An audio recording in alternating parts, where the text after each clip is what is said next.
नमस्कार विद्यार्थी मित्र हो, आज आपण BA द्वितीय वर्ष तृतीय सत्रातील भूगोल विषयाच्या अनुषंगाने असणारा पेपर हवामानशास्त्र या हवामानशास्त्राचा विचार आपण आजच्या तासामध्ये या ठिकाणी करणार आहोत। मागील तासामध्ये आपण सौरशक्तीच्या वितरणावर परिणाम करणारे घटक या ठिकाणी पाहतो। आपण बघितलं की एकाच सूर्यापासून पृथ्वीच्या पृष्ठभागावर सौरशक्ती येते। असं जरी असलं तरी मात्र या पृथ्वीवर सौरशक्तीचं वितरण हे असमान स्वरूपामध्ये झालेलं आहे। काही ठिकाणी सौरशक्ती अधिक प्रमाणात प्राप्त होते तर काही ठिकाणी सौरशक्ती अतिशय कमी प्रमाणात प्राप्त होते। म्हणून या ठिकाणी आपलं असं लक्षात येतं की या सौरशक्तीच्या वितरणावर काही घटक परिणाम करतात, त्यामुळे सौरशक्तीचं वितरण प्रभावित झालेलं आहे असं आपल्या या ठिकाणी लक्षात येतं। तर मग सौरशक्तीच्या वितरणावर परिणाम करणारे हे जे काही घटक आहेत हे घटक कोणते आहेत हे बघण्याचा प्रयत्न आपण मागील तासापासून या ठिकाणी करत होतो। मागील तासामध्ये आपण एक घटक अभ्यासला, तो म्हणजे सूर्यकिरणांचा भूपृष्ठाशी होणारा कोन किंवा अक्षांश हा घटक देखील या ठिकाणी सौरशक्तीच्या वितरणावर परिणाम करताना कशा पद्धतीने आढळतो हे आपण मागील तासामध्ये बघितलेलं आहे। आज आपल्याला जो दुसरा घटक अभ्यासायचा आहे तो म्हणजे दिनमान।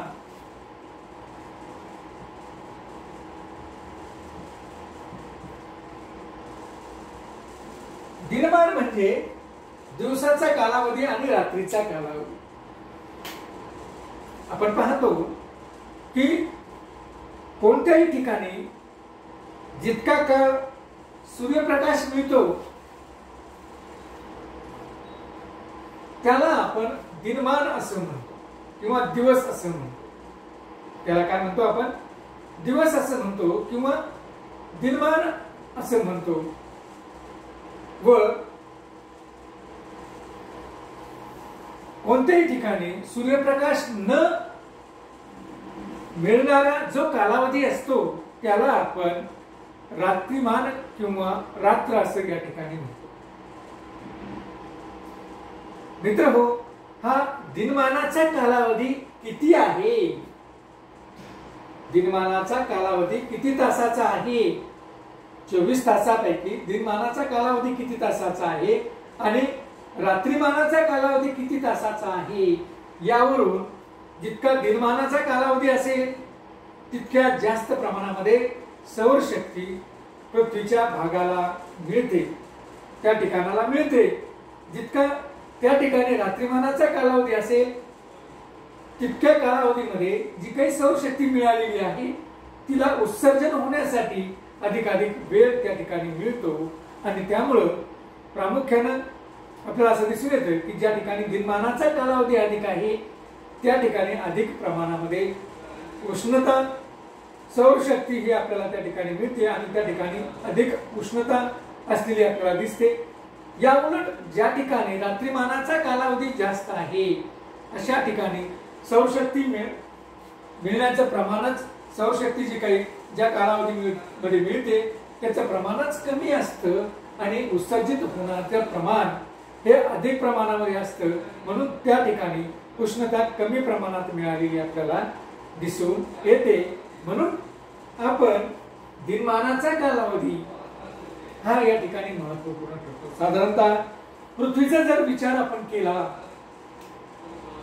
ही पृथ्वी आहे असं जर बघितलं आणि या पृथ्वीचा जर आपण विचार केला मित्र हो, तर आपल्याला असं दिसतं की 21 मार्च आणि 23 सप्टेंबर या दोन दिवशी 21 मार्च आणि 23 सप्टेंबर या दोन दिवशी पृथ्वीवर सर्वच ठिकाणी सारख्याच प्रमाणामध्ये दिनमानाचा कालावधी असतो।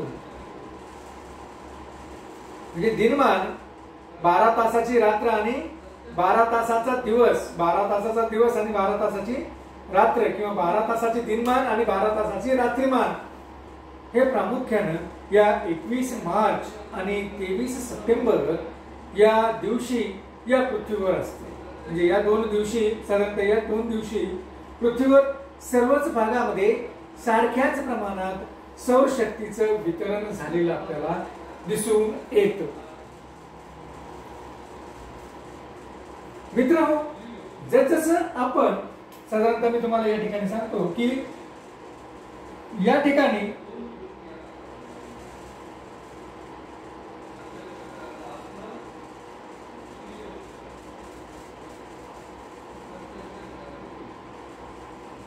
अशा पद्धतीने जर आपण बघितलं तर सूर्याचं भासमान भ्रमण हे 23 अंश अक्षवृत्त, 23.5 अंश अक्षवृत्त उत्तर ते 23.5 अंश अक्षवृत्त दक्षिण यांच्या दरम्यान आहे. आणि आपण पाहतोय की पृथ्वीपासून सूर्य हा 100 पटीने मोठा. पृथ्वीपासून सूर्याचं अंतर हे 15 कोटी किलोमीटर एवढं आहे. आणि मग आपण असं पाहतो की या परिस्थितीमध्ये सूर्याची सूर्यकिरणे ही या पृथ्वीच्या पृष्ठभागावर येत असताना ती लंबरूप स्वरूपामध्ये येणारी किरण ही प्रामुख्याने 23.5 अंश उत्तर अक्षवृत्त ते 23.5 अंश दक्षिण अक्षवृत्त यांच्या मध्येच अधिक प्रमाणामध्ये येतात, लंबरूप स्वरूपामध्ये येतात. मात्र इतर भागामध्ये जर आपण बघितलं तर त्यांचं प्रमाण हे कमी अधिक प्रमाणामध्ये झालेलं आपल्याला दिसून येतं. दिनमानाच्या कालावधीचा जर आपण या ठिकाणी विचार केला मित्र हो, तर दिनमानाच्या कालावधीमध्ये आपल्याला असं दिसेल की ही सूर्यकिरण आली म्हणजे या भागामध्ये 21 मार्च आणि 23 सप्टेंबर दिवशी या अर्ध्या भागात दिवस असतो आणि या अर्ध्या भागामध्ये आपल्याला रात्र असलेली दिसून येते. म्हणजे रात्रीमानाचा कालावधी आणि दिवसमानाचा कालावधी हा या ठिकाणी सारख्याच प्रमाणात आपल्याला दिसतो. त्यामुळे सारख्याच प्रमाणात जी काही सूर्यापासून येणारी सौरशक्ती आहे ती सारख्याच प्रमाणात पृथ्वीच्या पृष्ठभागाला मिळालेली आपल्याला दिसून येते. या उलट आपण जर बघितलं की 22 डिसेंबर आणि 21 जून या दिवसाचा जर आपण या ठिकाणी विचार केला मित्र हो, तर 21 जून आणि 22 डिसेंबर या कालावधीमध्ये जी काही सूर्यकिरणांमध्ये फरक आपल्याला दिसून येतो तो या ठिकाणी आपण बघूया की साधारणतः 21 जूनचा हा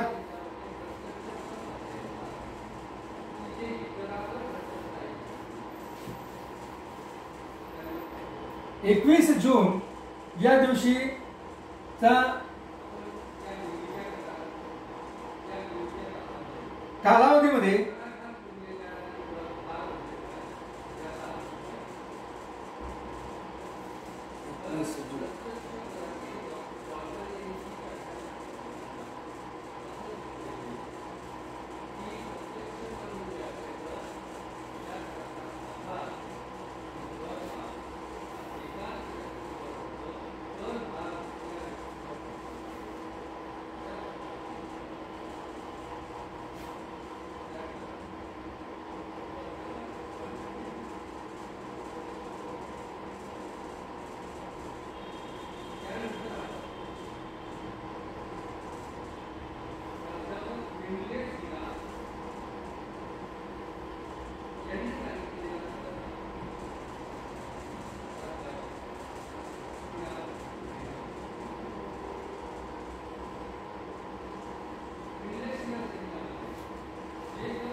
एकवीस जून या दिवशीच्या कालावधीसाठी असणारी पृथ्वीची रचना या ठिकाणी आपण बघतोय. साधारणतः आपण जर बघितलं मित्र आपल्याला असं दिसेल की अशा पद्धतीने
अशा पद्धतीने जर बघितलं तर आपलं असं दिसतं की हे आहे 66.5 अंशाचं असणार.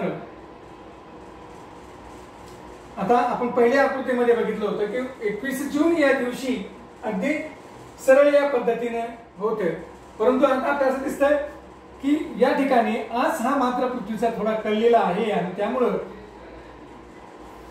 21 जून या दिवशी 21 जून या दिवशी आपल्याला असं दिसतं की हे जे काही कर्कवृत्त आहे हे कर्कवृत्त हे अगदी सूर्याच्या समोर आलेलं आपल्याला दिसून येतं.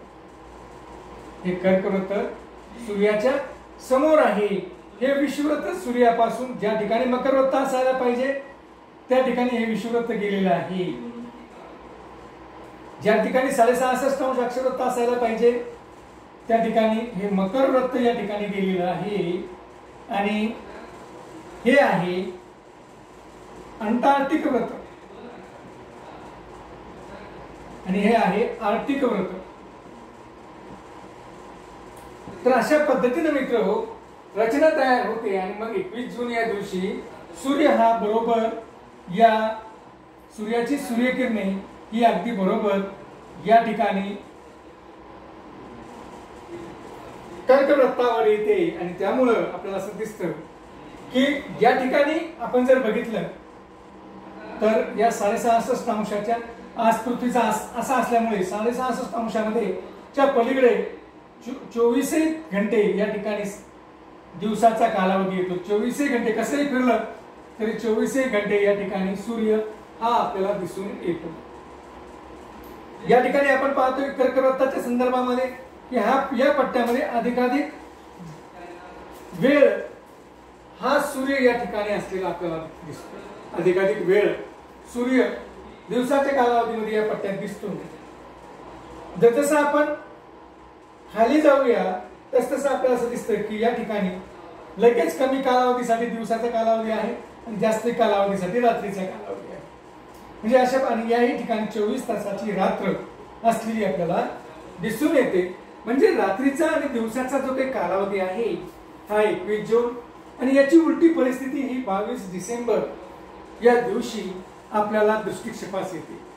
22 डिसेंबर या दिवशी दक्षिण ध्रुव पृथ्वीचा आस या पद्धतीने कळलेला असतो आणि मग या ठिकाणी सूर्याचा प्रकाश हा सूर्याचा प्रकाश हा अंटार्क्टिक वृत्त ते दक्षिण ध्रुवापर्यंत 24 तास आपल्याला असलेला दिसून येतो. तर जसं आपण उत्तर गोलार्धामध्ये जाऊया तसं मात्र आपल्याला असं दिसतं की तिथं दिवस लहान झालेला आहे आणि रात्र मोठी झालेली आपल्याला दिसून येते. म्हणजे अशा पद्धतीने आपण पाहतो की ज्या कालावधीमध्ये सूर्याचं दिवसमान जास्त असतात त्या कालावधीमध्ये निश्चितच सूर्याची सौरशक्ती दिवसाचा कालावधी ज्या कालामध्ये जास्त असतो त्या ठिकाणी निश्चितच आपल्याला सौरशक्ती देखील अधिक प्रमाणात मिळते आणि सौरशक्ती अधिक प्रमाणामध्ये मिळाल्यामुळे त्या काळामध्ये आपण उन्हाळा ऋतू त्या प्रदेशात आहे असं आपण या ठिकाणी म्हणत असतो. आणि मग आपण पाहतोय की जून या कालावधीमध्ये उत्तर गोलार्धामध्ये उन्हाळा ऋतू असलेला आपल्याला दिसून येतो, तर दक्षिण गोलार्धामध्ये आपल्याला हिवाळा ऋतू असलेला आपल्याला त्या ठिकाणी दिसतो. म्हणजे सौरशक्तीच्या वितरणामुळे म्हणजे दिनमानाच्या कालावधीमध्ये पडलेल्या फरकामुळे सौरशक्तीचं वितरण हे त्या ठिकाणी कमी अधिक प्रमाणात होतं आणि कमी अधिक प्रमाणात झाल्यामुळे त्या ठिकाणी दिनमान आणि रात्रीमानाच्या कालावधीमध्ये फरक पडलेला आपल्याला दिसून येतो. म्हणजे निश्चित दिनमान आणि रात्रीमानाचा कालावधी हा सौरशक्तीच्या वितरणामध्ये फरक करताना आपल्याला या ठिकाणी दिसतं. मित्रहो, संपूर्ण जगाचा जर आपण विचार केला तर आपल्याला असं दिसतं की साधारणतः 21 जून या कालावधीचा जर आपण विचार केला की 21 जूनची जी साधारणतः बघितलं तर 0 अक्षवृत्तावर 12 तासाची रात्र आणि 12 तासाचा दिवस असतो. त्यानंतर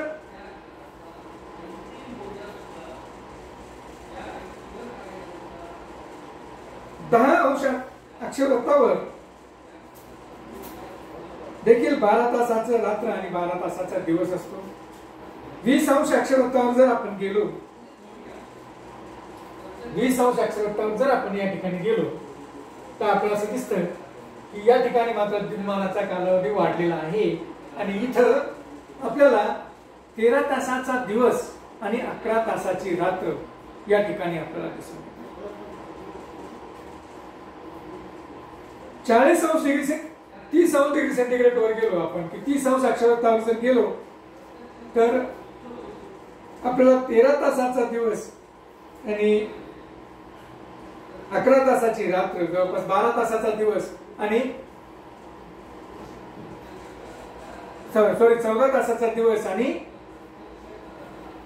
10 तासाची रात्र या ठिकाणी आपल्याला दिसून येते. 30 अंश अक्षवृत्तावरून आपण 40 अंश अक्षवृत्तावर जर गेलो तर जवळपास आपल्याला 15 तासाचा दिवस आणि 9 तासाची रात्र या ठिकाणी आपल्याला नजरेस येते. 60 अंश अक्षवृत्तावर जर गेलो आपण उत्तर गोलार्धामध्ये 21 जून या दिवशी तर त्या ठिकाणी जवळपास 18.5 तासाचा दिवस आणि 5.5 तासाची रात्र त्या ठिकाणी आपल्याला दिसते. 66 अंश व त्याच्या पलीकडे जर आपण गेलो या ठिकाणी अक्षवृत्तावर तर आपल्याला 24 तासाचा दिवस आणि 24 तासाचा जर दिवस असेल तर रात्र कितीची असेल? 0 तासाची, म्हणजे रात्र त्या ठिकाणी आपल्याला आढळतच नाही. 66 अंश अक्षवृत्ताच्या पलीकडे दिनमानच अधिक प्रमाणामध्ये असतात, परंतु त्या ठिकाणी पृथ्वीचा तिरपेपणा, वक्रपणा अधिक असतो आणि सूर्यकिरणांचा तिरपेपणा त्या ठिकाणी येतो. त्यामुळं जरी या ठिकाणी 24 तासाचा दिवस असला तरी उष्णतेची तीव्रता, उष्णता मिळण्याचं प्रमाण, सौरशक्ती मिळण्याचं प्रमाण मात्र कमीच असतं. त्यामुळं निश्चित त्या ठिकाणी उष्णता ही कमी असलेली आपल्याला दिसून येते, परंतु त्या कालावधीमध्ये त्या भागामध्ये उन्हाळा ऋतू असलेला आपल्याला दिसून येतो. तर मित्रहो, अशा पद्धतीनं दिनमानाच्या कालावधीमध्ये जर बदल झाला तर सौरशक्ती मिळण्याचं प्रमाण देखील कमी अधिक झालेलं आपल्याला दिसून येतं. म्हणजे दिनमान हा घटक देखील सौरशक्तीच्या वितरणावर परिणाम करताना आपल्याला दिसून येतो. धन्यवाद.